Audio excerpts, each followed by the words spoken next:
Even with travel restrictions, World Health Organization officials say the entry of the Omicron variant in the country is inevitable.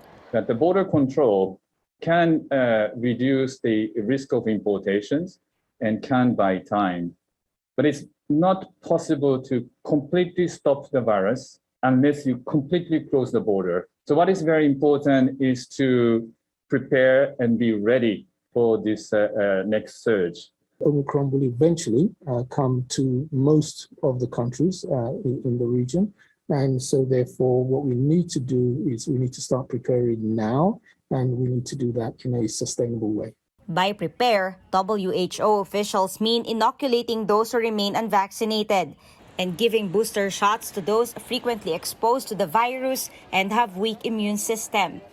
We know that the unvaccinated are now driving transmission, and they have the worst outcomes. Hospitals must start reserving beds, with the government finding possible COVID cases and never letting one's guard down, as many countries are facing yet another surge despite high vaccine coverage. And after suppressing the Delta-driven outbreaks earlier in the year, both Singapore and the Republic of Korea have started seeing an increase in cases again over the past few weeks. These may include increased mobility and social mixing following the easing of travel restrictions and public health measures.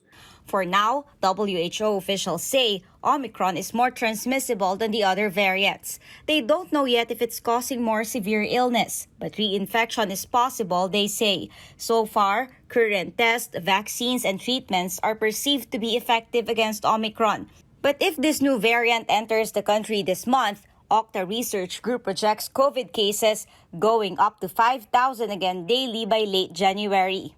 It's a relatively pessimistic scenario. In terms of the timeline, I would say that it would happen around late January to February, when it starts to increase, when the number of cases start to increase. But again, these are just preliminary information.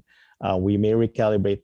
The Health Department is rechecking samples of all returning Filipinos from 2 weeks ago to know whether or not any one of them is a carrier of the dreaded Omicron variant.